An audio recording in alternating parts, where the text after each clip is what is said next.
Share market शिकायचं आज.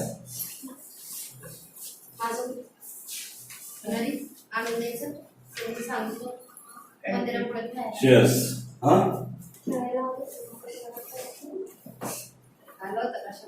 काही लोक एकत्र येतात ते कंपनी स्थापन करतात. Some people come together and establish a company. That people is called promoters. त्यांना काय म्हणतात? प्रमोटर्स. काय म्हणतात?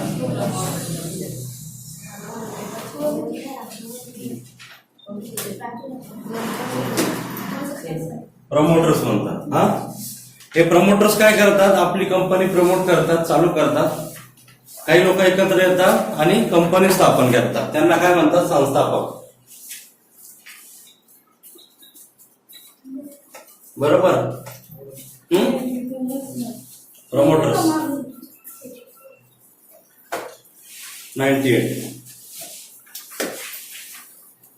त्याच्यानंतर हे प्रमोटर जेव्हा कंपनी स्थापन करतात, ती कंपनी मोठी होण्यासाठी, वाढ होण्यासाठी काय करतात? ते सामान्य लोकांना आपल्या कंपनीची माहिती देतात, शेअर, आणि ती माहिती दिल्याच्या नंतर त्यांना काय करतात? ते त्या कंपनीचे भागधारक म्हणजे शेअर होल्डर होण्यासाठी काय करतात? प्रमोट करतात.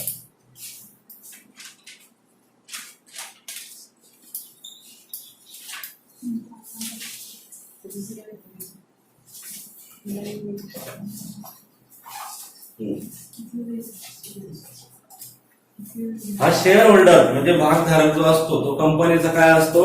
त्याने जेवढा भागधारण केला तेवढ्या प्रमाणात तो कंपनीचा काय असतो? मालक असतो. काय असतो? मालक असतो. आणि नफ्याचा भाग जर कंपनीला जर नफा झाला तर त्या नफ्याचा काही भाग त्या शेअर होल्डरला दिला जातो आणि त्याला काय म्हणतात? डिव्हिडंड. काय म्हणतात? डिव्हिडंड.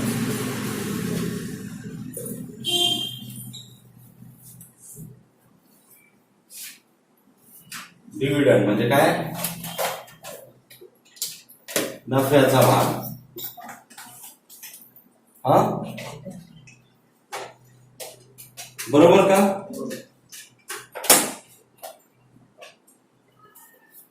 आणि हा जो डिव्हिडंड शेअर होल्डरला मिळतो, हा डिव्हिडंड जो शेअर होल्डरला मिळतो तो कसा असतो? Tax free. कसा असतो? करमुक्त. जो शेअर होल्डरला डिव्हिडंड मिळतो तो कसा असतो? टॅक्स फ्री असतो.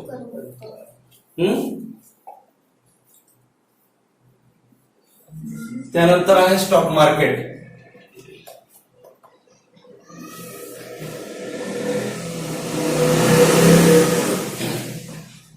भाजी मार्केट माहिती असेल तो? काय होतं तिथं भाजी मार्केटमध्ये? भाजी विक्री, भाज्यांची खरेदी विक्री. राईट. भाज्यांची खरेदी विक्री होते त्याला भाजी मार्केट म्हणतात. स्टॉकची खरेदी विक्री होते त्याला काय म्हणतात? Stock market. हा the place where buying and selling of share take place is called the stock exchange किंवा स्टॉक मार्केट. हा स्टॉक एक्सचेंज किंवा स्टॉक मार्केट.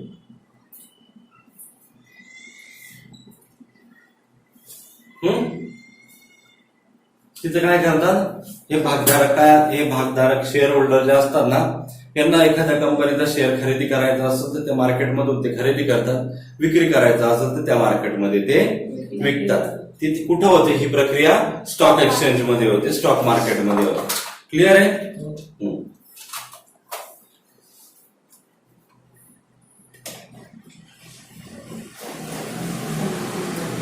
दोन प्रकारचे स्टॉक मार्केट आहे. बीएससी बॉम्बे स्टॉक एक्सचेंज आणि NSC national stock exchange. Bombay stock exchange आणि national stock exchange. हे Bombay stock exchange सगळ्यात जुनं स्टॉक एक्सचेंज आहे. क्लिअर आहे इथपर्यंत? आता प्रत्येक शेअर जो असतो ना, प्रत्येक शेअर म्हणजे प्रत्येक भाग जो असतो, त्या भागाची एक किंमत असते, फिक्स प्राइस. साधारणतः 10 रुपये धरून घेऊ, 10 रुपीज. ही मिनिमम प्राइस असते प्रत्येक शेअरची. हे प्रत्येक शेअरची जी प्राइस असते त्याला म्हणतात फेस व्हॅल्यू. काय म्हणतात? Face value.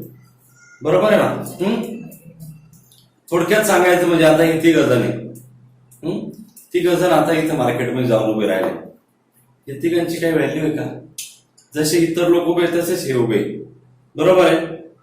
मग हर्षद तिथं म्हटलं मी हर्षद आहे. कोण हर्षद? मी 10वीला आहे. मग लोकांचा बघण्याचा कल वेगळा होईल. अरे विद्यार्थी. बरोबर आहे ना? कोण आहे? विद्यार्थी. मी 10वीला आहे. बरं, मग कुठल्या शाळेत आहे? मी बिटको शाळेत आहे. अरे वा, चांगल्या शाळेत आहे, बिटको शाळेत आहे. अच्छा, मग तू 10वीला आहे तर मग तू काय अभ्यास वगैरे करतो का? हो करतो. तुला 9वीला किती मार्क होते? मग 9वीला मला 90% मार्क होते. म्हणजे हा हुशार विद्यार्थी आहे. हा हर्षद आहे, हा हुशार विद्यार्थी आहे आणि हा 10वीला आहे. बरोबर आहे. मग त्या सगळ्या मार्केटमध्ये याचा एक चेहरा तयार झाला. बरोबर आहे ना? याची एक वेगळी ओळख तयार झाली. म्हणजे काय झालं? त्या मार्केटमध्ये याला काय मिळाला? व्हॅल्यू मिळाला. काय मिळाला? व्हॅल्यू मिळाला. आणि मग या शेअरला सुद्धा कसं असतं? या शेअरची सुद्धा कॉमन प्राइस असते 10 रुपीज, जी प्रत्येक शेअरची असते. मग त्याच्यानंतर त्या कंपनीचं काय बघितलं जातं? त्या कंपनीचं पोटेन्शियल बघितलं असतं का? ही कंपनी किती चालणार आहे. मग त्याच्यामध्ये समजा आपण टाटाचा शेअर घेतला.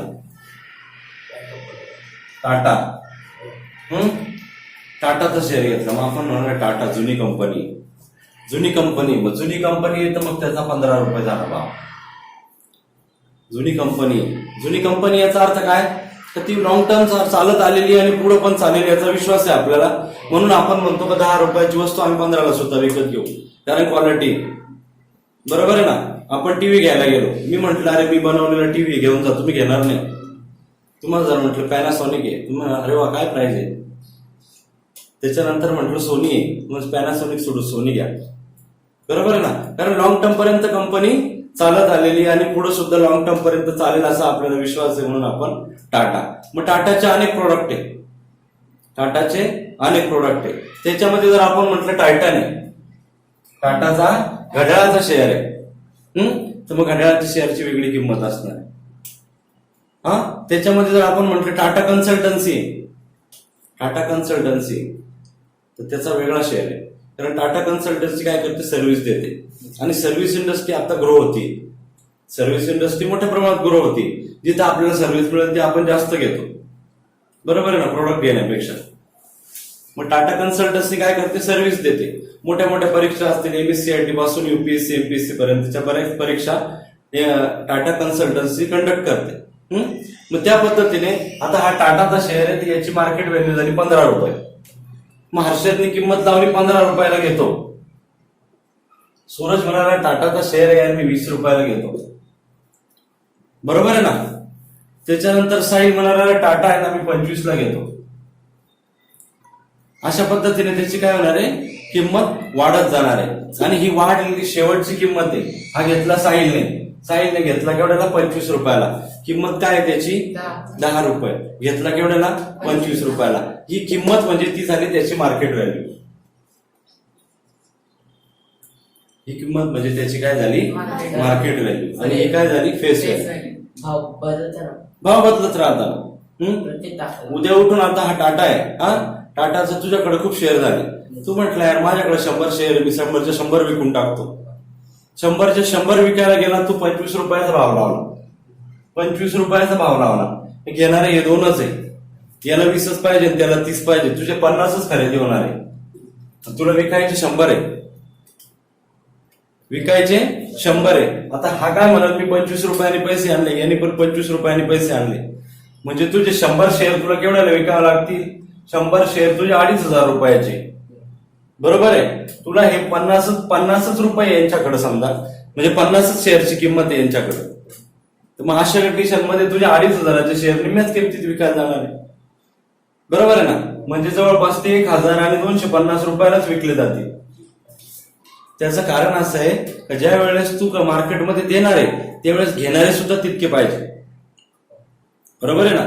जेव्हा हा एक शेअर मी विकायला आणला होता तेव्हा तुम्ही तिघ घेणारे होते, म्हणून माझ्या शेअरला 25 रुपये किंमत मिळाली. आणि ज्या वेळेस तू मार्केटमध्ये विकायला आणला त्यावेळेस सुद्धा 25 रुपयाचा शेअर होता, पण घेणारे हे दोघच होते. आणि त्यांची पण पूर्ण बाईक कॅपॅसिटी नव्हती, कारण तुझ्याकडे 100 शेअर होते, ते 50च घेणार होते. म्हणून मग त्या शेअरची काय होते, प्राइस पडते.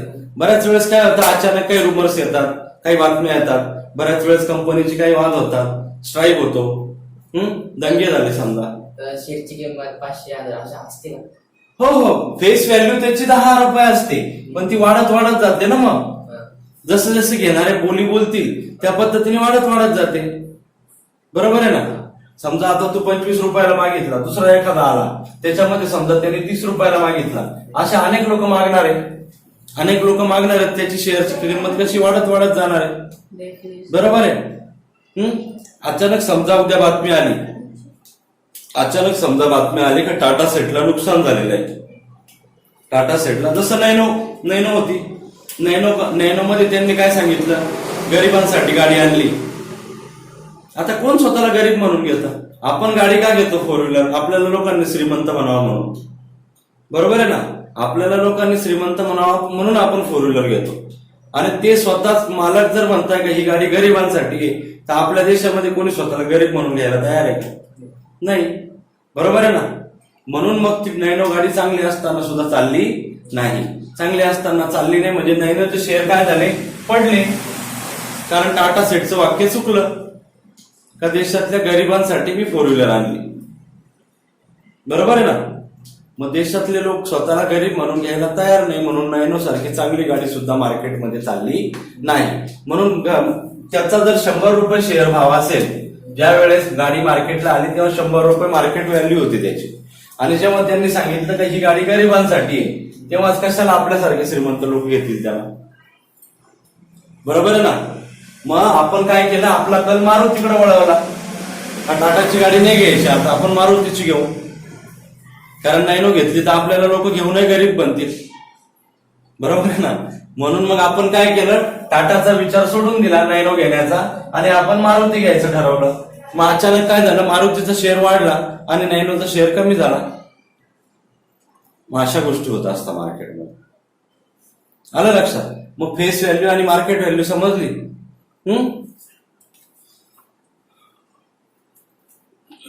पुढे बघा,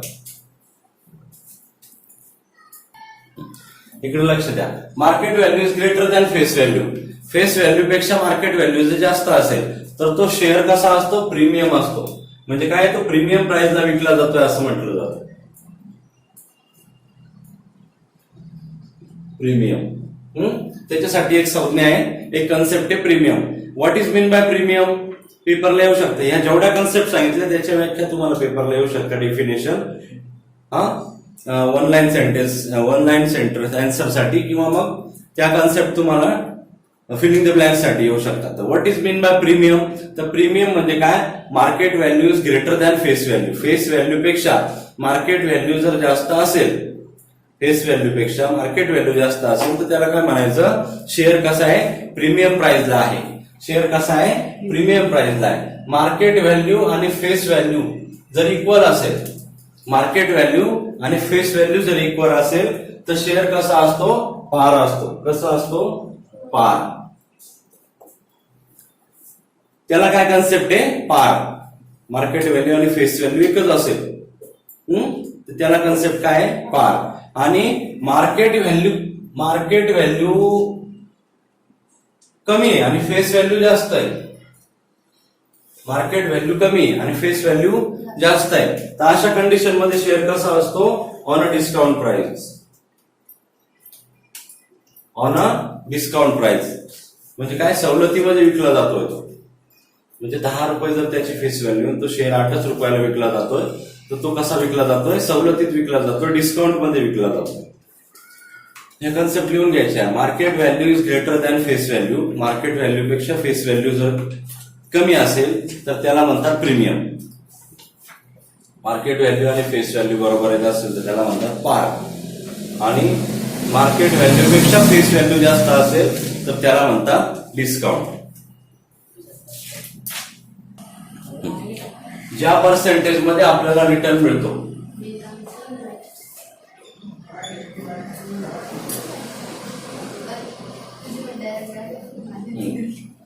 शेअर्सच्या इन्व्हेस्टमेंटवर आपल्याला जो रिटर्न मिळतो, इकडे लक्ष द्या, शेअर्सच्या इन्व्हेस्टमेंटवर जो आपल्याला रिटर्न मिळतो तो ऍज अ पर्सेंटेज मध्ये वाढतो. पर्सेंटेज मध्ये तो काढला जातो किंवा सांगितला जातो पर्सेंटेज मध्ये. तर रेट ऑफ रिटर्न त्याचं डिव्हिडंड इन्कम.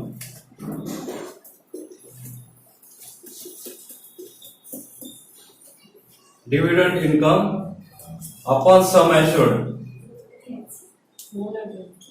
सम इन्व्हेस्ट मल्टिप्लाय 100. म्हणजे तुम्ही जर 100 रुपयाचे शेअर्स घेतले असतील त्याच्यावर तुम्हाला 10 रुपये डिव्हिडंड मिळाला असेल तर 100 10 दिले 100 गुणिले 100. इकडे लक्षात आहे. रेट ऑफ रिटर्न 100 रुपये इन्व्हेस्ट केले. किती इन्व्हेस्ट केले? 100 रुपये. त्याच्यावर तुम्हाला प्रॉफिट किती झाला? 10 रुपये. डिव्हिडंड, प्रॉफिट नाही सॉरी डिव्हिडंड. हा, लॉंग टर्म साठी इन्व्हेस्ट केल्यावर कंपनी डिव्हिडंड देते ना आपल्याला. तो डिव्हिडंड तुम्हाला 10 रुपये मिळाला गुणिले 100. म्हणजे हे 100 गेले, हे 100 गेले. तुम्हाला किती पर्सेंट प्रॉफिट झाला त्याच्यावर रिटर्न किती आला? 10%. म्हणजे 100 वर तुम्हाला रिटर्न किती? 10%. तर हे अशा पद्धतीने रिटर्न काढला जातो. क्लिअर आहे का इथपर्यंत? या प्रॅक्टिस सेट 4.3.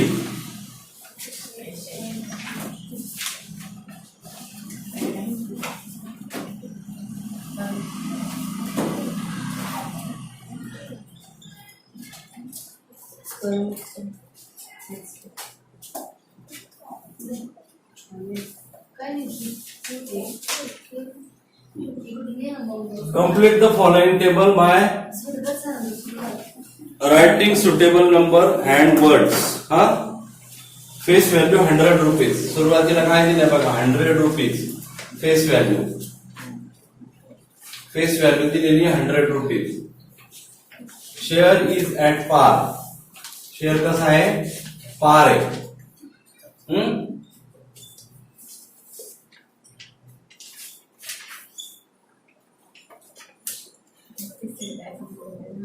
शेअर कसा आहे? पार आहे. पार म्हणजे काय? फेस व्हॅल्यू आणि मार्केट व्हॅल्यू कशी आहे? फेस व्हॅल्यू आणि मार्केट व्हॅल्यू कशी आहे? इक्वल आहे. म्हणून मार्केट व्हॅल्यू काय असणार आहे त्याची? 100 रुपीज असणार आहे. क्लिअर आहे का इथपर्यंत? हा, ओके. आता इथं क्वेश्चन नंबर 2 त्याच्यातला क्वेश्चन नंबर 1 आहे. हा क्वेश्चन नंबर 2. क्वेश्चन नंबर 2 मध्ये फेस व्हॅल्यू दिलेली आहे. Share at premium.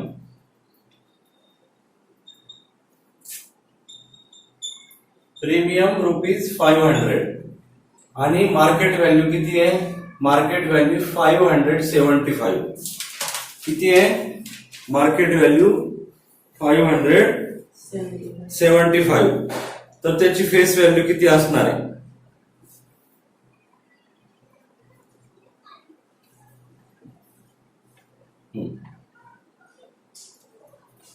Face value is equal to market value minus premium. Premium amount काय होते? मार्केट व्हॅल्यू मधून मायनस होते. मग मार्केट व्हॅल्यू किती दिलेली आहे? 575 मायनस प्रीमियम 500. तर त्याची फेस व्हॅल्यू किती आली? Face value is equal to 75. किती आली? 75 काय आली? फेस व्हॅल्यू आली. लक्षात आलं का? फेस व्हॅल्यू कशी काढायची? Market value minus premium. Market value minus premium is equal to face value. मग मार्केट व्हॅल्यू किती दिलेली आहे? 575 आणि प्रीमियम किती आहे? 500. म्हणजेच काय? 575 मायनस 500 फेस व्हॅल्यू आली 75. क्लिअर आहे? पुढचं त्याच्यातलं तिसरं 100 दिलं आपलं 10 दिलेली आहे. फेस व्हॅल्यू किती आहे? 10 आणि मार्केट व्हॅल्यू आहे 5. हा, मग काय येणार याचं? 50. Market value is smaller than face value. In that case, share is at discount. Share is at discount. Therefore, face value minus market value is equal to 10 minus 5. तो मार्केट व्हॅल्यू किती आली? 5 आली. बरोबर आहे? म्हणजेच डिस्काउंट किती आला?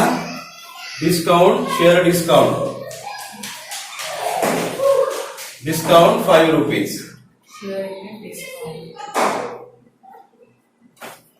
Discount ₹5. Clear आहे इथपर्यंत?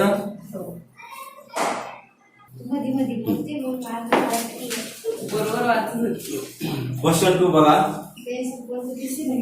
Mr. Amol purchased 50 shares of face value ₹100 when the market value of the share was ₹80. हा म्हणजे शेअर्स केवढ्याला घेतला त्यांनी? नाही, फेस व्हॅल्यू 100 रुपीज होती, पण मार्केट व्हॅल्यू किती होती? 80.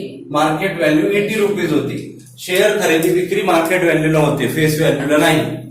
शेअर खरेदी विक्री मार्केट व्हॅल्यूला होते, म्हणजे 80 रुपीज. एका शेअरला पैसे किती दिले? 80 रुपीज.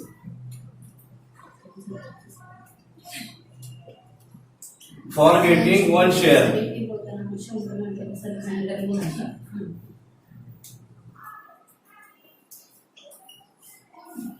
इन्व्हेस्ट ₹80. हा किती इन्व्हेस्टमेंट झाली एका शेअर माग? 80 रुपये. कारण शेअर खरेदी विक्री ही मार्केट व्हॅल्यूला होते, फेस व्हॅल्यूला नाही. क्लिअर आहे का? आणि कंपनीने डिव्हिडंड दिला. डिव्हिडंड किती दिला? डिव्हिडंड किती दिला?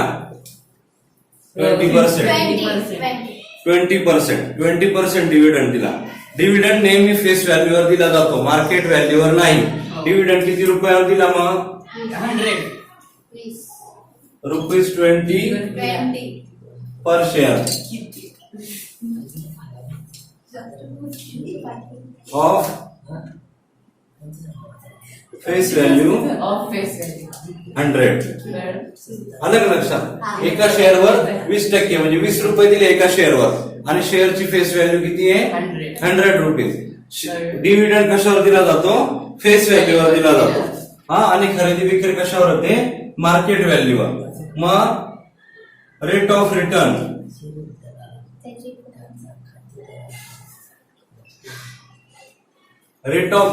is equal to dividend income upon some investment multiply 100. डिव्हिडंडचा income किती आहे? 20. सम ऍश्युअर्ड किती झाली त्यांची? सम इन्व्हेस्टमेंट किती झाली? सम इन्व्हेस्टमेंट 80 रुपये. एका शेअरवर किती रुपये मिळाले त्यांना? 20 रुपये. 100ला 20, बरोबर ना? म्हणजे एका शेअरला किती मिळाले? 20% म्हणजे 20 रुपये. आणि इन्व्हेस्टमेंट किती झाली? 80 rupees per share. Multiply 100. Multiply किती? 100. हा 0 गेला, हा 0 गेला, बरोबर आहे ना? आता 2 1 जा 2, 2 4 जा 8, हा, आणि 2 2 जा 4, 2 5 जा 10, 50. 2 1 जा 2, आणि 2 2 जा 4, आणि 2 5 जा 10. म्हणजे किती आलं? Rate of investment, rate of return किती आला? 25%. रेट ऑफ रिटर्न किती आला? 25%. Question number 3. Joseph purchased the following share. Find his total investment. Question number 3. A कंपनीचे शेअर्स घेतले त्याने. दोन शेअर्स घेतले. कंपनी ए कंपनीचे किती शेअर्स घेतले? 200 शेअर्स.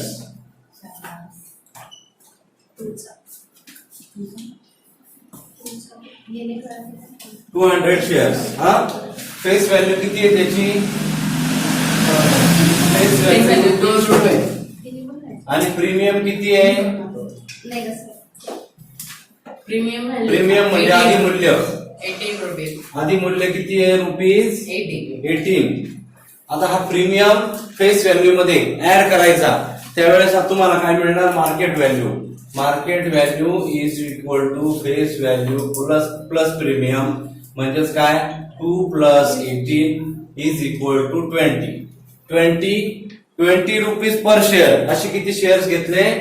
200 मल्टिप्लाय 200 करायचं. 20 रुपीज पर शेअर मल्टिप्लाय 200. का? तर 200 शेअर्स घेतले इज इक्वल टू 200 मल्टिप्लाय 20 म्हणजे किती झाले 4000. किती झाले 4000. कंपनी ए ची इन्व्हेस्टमेंट किती झाली रुपीज 4000. ए कंपनीची इन्व्हेस्टमेंट किती झाली 4000. बी कंपनीची इन्व्हेस्टमेंट बघा. बी कंपनीची इन्व्हेस्टमेंट किती आहे. बी कंपनीचं काय केलं त्यांनी 45 शेअर्स घेतले 45 शेअर्स आणि मार्केट व्हॅल्यू किती आहे 500. मग number of shares multiply market value. Number of shares किती आहे बी कंपनीचे number of shares 45 multiply market value 500 is equal to 45 multiply 500 किती आले रुपीज 22,500. किती आले 22,500. याला 1 नंबर दिला याला 2 नंबर आणि तिसरी कंपनी कुठली आहे सी कंपनी.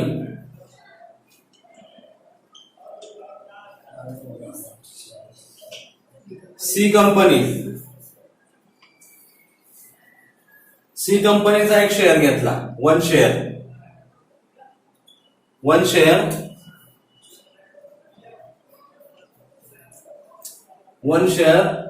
मार्केट प्राइस किती त्याची मार्केट व्हॅल्यू 10,540. 10,540. म्हणजे सी कंपनीची इन्व्हेस्टमेंट किती झाली एकच शेअर घेतला 10,540 म्हणजे सी कंपनीची तेवढी इन्व्हेस्टमेंट झाली. आता हे 1 2 3 तिघांना ऍड करायचं.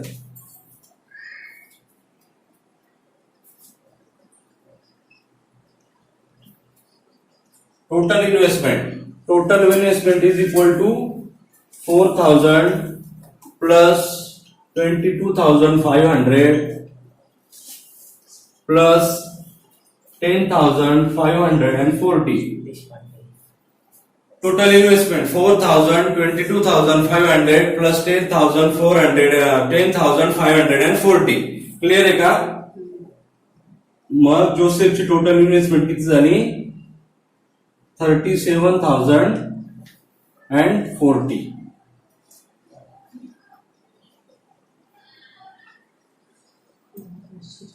जोसेफची टोटल इन्व्हेस्टमेंट किती झाली 37,040. चला question number 4. Shrimati Deshpande purchase shares of face value ₹5 at premium of 20. How many share will be she get in ₹22,000? आपलं सॉरी 20,000. फेस व्हॅल्यू किती आहे फेस व्हॅल्यू ₹5. प्रीमियम किती आहे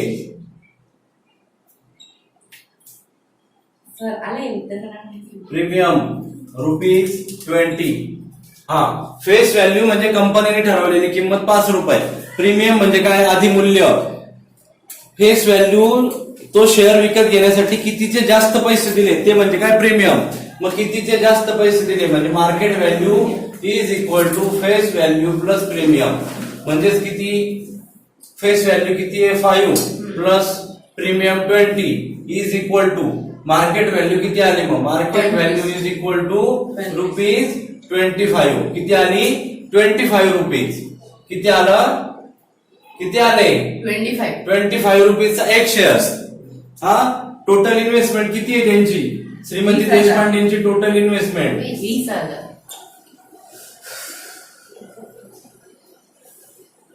इन्व्हेस्टमेंट अमाऊंट ₹20,000. इन्व्हेस्टमेंट अमाऊंट किती आहे 20,000. तर नंबर ऑफ शेअर्स काढायचे आपल्याला.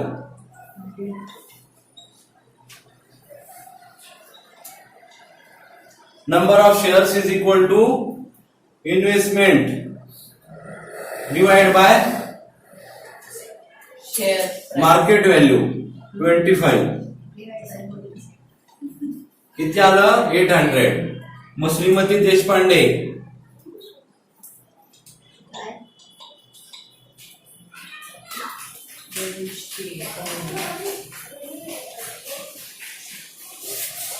Shrimati Deshpande will get 800 shares.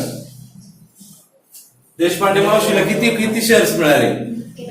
800. हा ते गवळ ठीक आहे, चला. काय Sri Shantilal purchased 150 shares of face value ₹100 for market value of ₹120. Company paid the dividend at 7%. Find the rate of return on his investment. Face value बघा किती होती? Face value is equal to 100. Market value ₹120. Dividend 7%. Dividend on investment. Dividend कशावर असतो? Investment वर असतो.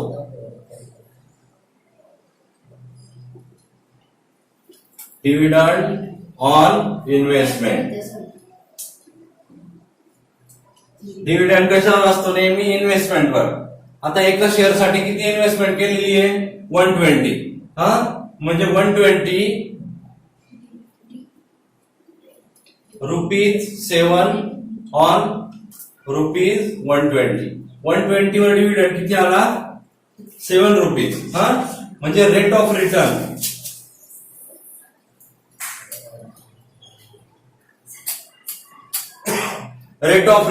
is equal to dividend income. Dividend income upon sum investment. Sum invested multiply 100. हा dividend income किती? ₹7. किती रुपयावर? 120 वर. मल्टिप्लाय 100. हा 0 गेला, हा 0 गेला. चला भागाकार करा, गुणाकार करा, काटाकाटी करा. त्याच्यानंतर अप्रॉक्सिमेटली किती येणार आहे? 5.83. Rate of return Shri Shantilal यांचा रेट ऑफ रिटर्न किती आहे? मग 5.83.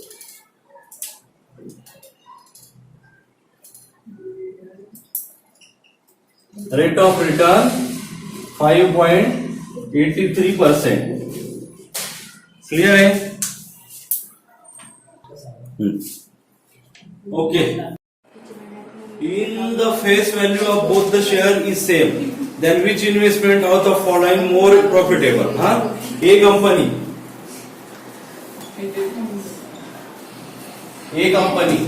डिविडंड किती दिला आहे? डिविडंड 16% आणि मार्केट व्हॅल्यू किती आहे? Market value ₹80. ओके. त्याच्यानंतर बी company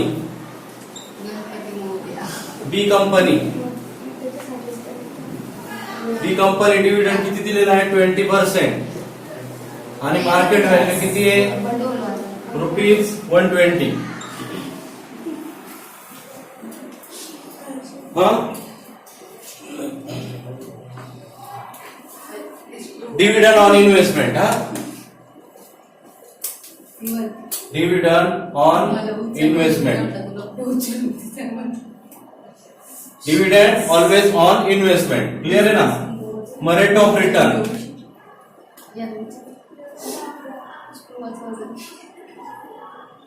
of return is equal to dividend income. Dividend income upon काय? डिव्हिडंड इन्कम अपॉन काय? Sum investment. बोला. Sum investment. ओके ठीक आहे. Rate of return is equal to dividend income sum investment multiply 100. Clear आहे? हा पुढचं. मग dividend on income किती आहे? 16% आहे. ए कंपनीमध्ये 16 मल्टिप्लाय 18 आणि 16 अपॉन 18 मल्टिप्लाय 100 आणि दुसऱ्या याच्यात काय आहे?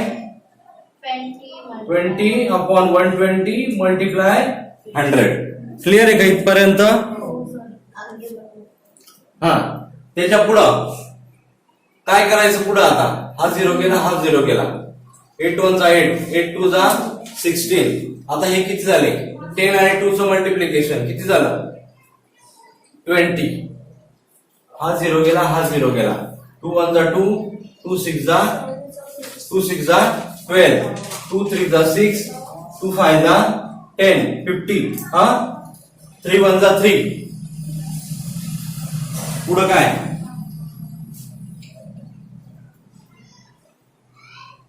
3 1 चा 3. हा खाली किती उरले? 2. 3 6 चा 18.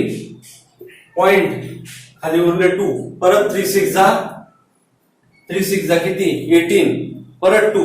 म्हणजे काय करावं लागेल? 6 च्या जागी आपण, कारण 6 6 6 कंटिन्यू होणार आहे, तर आपण 7 करून घेतले. म्हणजे इथं झाले 20% आणि इथं झाले 16.67%. हा म्हणजे 60% डिव्हिडंड कोणाचा होता? ए कंपनीचा. A company rate of return is equal to 20% आणि बी कंपनी 16.67%. हा मग प्रॉफिट कुठल्या कंपनीमध्ये झाला? The investment in A company is profitable.